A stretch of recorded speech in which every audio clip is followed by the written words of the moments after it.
Work from home சொல்லி கம்பெனிட்ட லீடர்ட்ட வேலை மாதிரி ஒரு போட்டோ. மேட்டருக்கு போயிட்டீங்க நான் உங்களுக்கு எப்படி ஹேண்டில் பண்ண தெரியல. அதனால தான் ஒருத்தன் வருவான். அவங்ககிட்ட நீ எப்படி சொல்லுவ உங்ககிட்ட ரூல்ஸ் இருந்துச்சா? பாம்பு வரும்னு தெரியாது. புஷ்கம் போலாம், பாம்பா இருக்கலாம். ஐயோ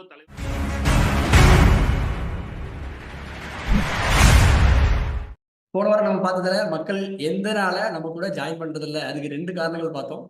அதுல என்னலாம் தப்பு நடக்குதுன்னு எல்லாரும் அத பார்த்து அது தெரிஞ்சிருக்கும். நெறைய கமெண்ட்ஸ்ல வந்திருந்தது. யார் யார் எது தப்பு பண்றோம் அப்படின்னு சொல்லி. இப்போ அது அது மக்களுக்கு தெரியப்படுத்துறதுக்கு என்னென்ன முறையெல்லாம் யூஸ் பண்ணலாம் அப்படின்னு பார்த்தலாம். போன வாரம் ஒரு பாயிண்ட் பார்த்திருந்தோம். சோசியல் மீடியா அப்படின்றது. அதுலேருந்தே கண்டினியூ பண்ணலாம். நீங்க தான் ஆட் பண்ணுங்க மாஸ்டர். சோசியல் மீடியா அப்படிங்கிறது எல்லாரும் உடனே வொர்க் ஃப்ரம் ஹோம் சொல்லி கம்பெனிட்ட லீடர்ட்ட வேலை மாதிரி ஒரு போட்டோ. அப்புறம் பின்னாடி அவங்க கம்பெனி ஒரு ஸ்டிக்கர் போட்டோ. அங்க இருந்து ஓடுறவனா ஒரு பேரும் வர மாட்டான். அப்படியே 4 ஃப்ரெண்ட் இருப்பான். அதுவும் உன் கம்பெனிக்காரன் தான் இருப்பான். இதுக்காக Facebook ஆரம்பிச்சீங்க. சோசியல் மீடியா படிங்க. சோசியல் மீடியா புக் இருக்கான்னு தெரியல இங்க. அங்க இருக்கும். சோசியல் மீடியா புக் படிங்க. அல்லது YouTubeல பாருங்க. ஃப்ரீயா படிங்க. அல்லது உங்களுக்கு தெரிஞ்ச யார் இருந்தா சொல்லிக் குடுத்தாங்க பாருங்க. சோசியல் மீடியா நெட்வொர்க் மார்க்கெட்டிங் எப்படி பண்ணணும்னு பண்ணுங்க. ஓகே. சோசியல் மீடியா அப்படின்றது எம்என்சிஸ் தெரியும்.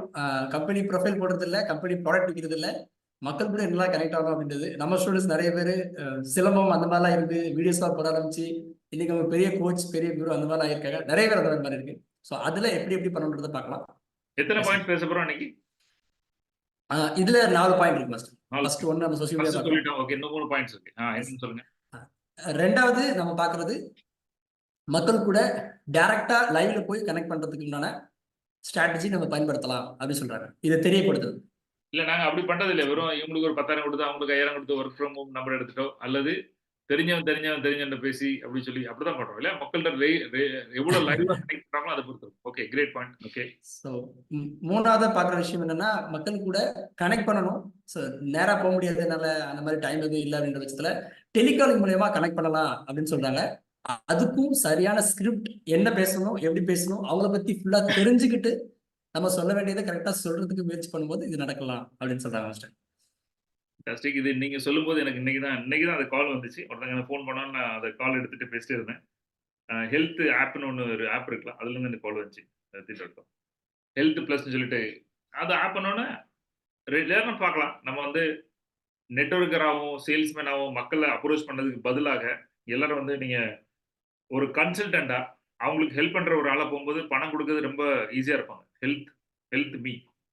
ஹெல்தி மீன்னு ஒரு ஆப் இருக்கலாம். எச் இருக்கலாம். இத பார்த்துக்கங்க. இந்த ஆப்ல கால் வந்துச்சு இன்னைக்கு. இந்த ஆப்ல இருந்து இன்னைக்கு கால் வந்துச்சு. இந்த ஆப்ல இருந்து சொல்லுங்க. நான் அப்பாயின்ட்மென்ட் புக் பண்ணியிருந்தேன்.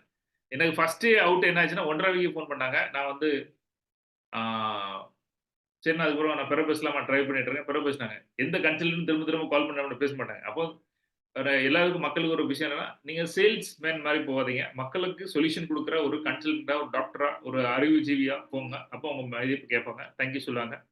1 டாக்டரும் நம்மட்ட பணத்த வாங்குறாரு. நம்ம தேங்க் யூ சொல்றோம். சேல்ஸ்மேன் அவங்கள திட்டுதோம். அப்படி டாக்டரா மாறலாம். அவங்ககிட்ட கேட்கும்போது சொன்னாங்க, நான் எல்லாம் சொல்லிட்டு இருந்தாங்க. நெறைய டெஸ்டிமோனியல் இருக்கு, இப்படி இருக்கு, அப்படி இருக்குன்னாங்க. நான் ஏன் வாங்கணும்? அப்படி சொன்னேன். அதுக்கு பதில் தெரியல. எப்படி நம்பணும் உங்கள? பதில் தெரியல. அது மாரி நெறைய விஷயம் கேட்கும்போது இவரு பார்த்தாங்க. நீங்க யாரு சார்? அப்படின்னா, இந்த மாரி விஷயங்கள். அப்புறம் அது கொஞ்சம் ஆர்கியூ பண்ணுச்சு. நான் சொன்னேன், ஓகே தேங்க் யூ அப்படின்னு வச்சுட்டேன். ஏன்னா, நம்மள துட்டு சொல்லிக் குடுக்குறதுக்கு ஏன் சும்மா சொல்லிக் குடுப்பேன். அல்லது கோச்சபிள் லேர்னிங் இருந்தா சொல்லிக் குடுக்கலாம். அதுவும் இல்ல. அதனால விட்டுட்டேன். Okay please go ahead. இந்த டெலிகாலிங் பண்ணும்போது அதுலயும் அந்த ப்ராப்பரான ஸ்கிரிப்ட் இல்லாம நம்ம பேசும்போது ஒர்க் அவுட் ஆகாது. எல்லாரும் பேசி ஒர்க் ஃப்ரம் ஹோம் ஆப்பர்ச்சுனிட்டி இருக்கு. வேணுமா? வேணாமா? சரி வச்சிடுறேன். அப்படி சொன்னா அது ஒர்க் அவுட் ஆகாது. மாஸ்டர் சொல்ற மாதிரி அது ப்ராப்பரான ஸ்கிரிப்ட் அவங்களுக்கு என்ன தேவைன்றதை தெரிஞ்சுட்டு பண்ணும்போது ஒர்க் அவுட் ஆகலாம். ஸ்கிரிப்ட் கூட நான் இன்னொரு விஷயம் ஆட் பண்ணோம்னா, நீங்க ஸ்கிரிப்ட் போக முடியாது. ஏன்னா எதிர உள்ளவங்க எப்படி சொல்லலாம். இப்ப என்ட்ட சொன்னது, சார் எல்லாரும் என்கிட்ட வந்து நாங்க கேட்போம். அவங்க ஒண்ணு பதில் சொல்லணும். நீங்க ஸ்ட்ரெயிட்டா மேட்டருக்கு போயிட்டீங்க. நான் உங்களுக்கு எப்படி ஹேண்டில் பண்ண தெரியல. அதனால தான் நான் அதெல்லாம் சொல்லிட்டேன். இல்லன்னா எங்க ரூல்ஸ் பிரகாரம் நான் சொல்லக்கூடாது அப்படின்னா. என்ன மாரி ஒருத்தன் வருவான். அவன்கிட்ட நீ எப்படி சொல்லுவ? உங்ககிட்ட ரூல்ஸ் இருந்துச்சா? இல்லல்ல. அவன் அது இல்ல என்கிட்ட. அது சொல்லுங்க. அவங்க ட்ரெய்னர்ட்ட சொல்லி அப்படியே ரூல்ஸ் ரெடி பண்ண சொல்லுங்க அப்படின்னு. So it has to be a very practical way. எதுக்கு நம்ம 3 மாசம் வந்து அப்ஜெக்ஷன் ஹேண்ட்லிங் படிச்சு குடுக்கோம். அந்த டெய்லி பிராக்டிஸ் பண்ணுதோம். என்னென்ன கேள்வினாலும் கேளுங்க அப்படின்னு. அவங்களுக்கும் அந்த ஃபார்முலா உட்காருதா? அந்த ஃபார்முலா வந்து எவன் எப்படி அடிச்சாலும் சரி நம்மளால அவங்களுக்கு குளோஸ் பண்ண முடியுதா? அவங்கள அள வைக்க முடியுதா? அள வச்சு குளோஸ் பண்ண முடியுதா? அப்படிங்கிறது அதுக்கு தான் அந்த காரணம். ஏன்னா, எதிர்ல உள்ளவங்க யார் ஃபோன் எடுப்பான்னு தெரியாது. யார் கூட பேசணும்னு தெரியாது. யாரா பேசினாலும் சரி. டக்குனு அவன் அடல்ட்டா இருக்கானா, அடல்ட்டா பேசணும். அவன் பேரண்டா இருக்கானா, பேரண்ட் ஸ்டேஜ் இப்போ சைல்டு பெயில்ல பேசுறானா சைல்டு. எந்தெந்த மோட் எப்படி எப்படி மாறுறான் அப்படி பேசுறது. அவன எப்படி டேக் கேர் கொண்டு போறது, கான்வர்சேஷன் கொண்டு போறது. இந்த இடத்துல நெறைய பேர் மிஸ் பண்ணாங்க. சோ பி ரெடி ஃபார் எந்த பாம் வரும்னு தெரியாது. புஷ்கன் போலாம், பாமா இருக்கலாம், ஐயோ தலைவர்னு சொல்லலாம், அல்லது போடா அப்படின்னு சொல்லலாம், இப்படின்னு சொல்லலாம். நம்ம ஸ்கிரிப்டோட இது ஒன்று ரெடியா இருக்குன்னு நினைக்கிறேன். ஓகே. Yes bro. நம்ம எம்எம்ஜி லாங்குவேஜ் சொல்ற மாதிரி எவ்வளவு பெரிய கொம்பம் வருவான்னு தெரியாது. எவ்வளவு பெரிய கொம்பம் வந்தாலும் சால்வ் பண்றதுக்கு ரெடியா இருக்கணும் அந்த விஷயம். நாலாவது பாக்குறது மக்கள் கிட்ட நம்ம சேல்ஸ் பண்ணாம அவங்க ஃபோர்ஸ் பண்ணாம ரெக்கமெண்டேஷன் பண்ற ஸ்கில் தெரிஞ்சுக்கணும் அப்படின்னு சொல்றாங்க. ரெக்கமெண்டேஷன் ரெஃபர் பண்ண கேட்க பழகணும். நிறைய பேர் கேட்கறதே இல்லை, அதனால வர்றதும் இல்லை. நம்ம எம்எம்ஜிலாம் வந்து 1 வீக் பேக்கேஜ் நிறைய ஸ்கில்ஸ் எல்லாம் படிக்கிறாங்க, அதனால ரெஃபரன்ஸ் கேட்கறாங்க. மக்கள் வருது மாசம் 7,000 10,000 15,000 அந்த மாதிரி ப்ராடக்ட்ஸ் கொடுத்துட்டு இருக்காங்க. அது கேட்க தெரியாம இருக்கும்போது மக்களுக்கு நம்ம போய் சேர முடியாது, நம்ம என்ன செஞ்சுட்டு இருக்கோன்றதை அவங்களுக்கு தெரியப்படுத்தவும் முடியாது அப்படின்னு சொல்றாங்க. இந்த 4 விஷயத்துல நம்ம யார் யாரு எந்தெந்த விஷயம் எப்படி எப்படி பண்றோம் அப்படின்றதுதான் இந்த வீடியோல நம்ம பார்த்துப்போம். பாருங்க, எது டெவலப் டெவலப் பண்ணுங்க, அதை போட்டு ஒர்க் அவுட் பண்ணுங்க. சம்மந்தப்பட்ட எக்ஸ்பர்ட்ஸ் உங்களுக்கு தெரிஞ்சவங்க எங்க படிங்க, அது கூகுள் சர்ச் பண்ணுங்க, வீடியோஸ் பாருங்க.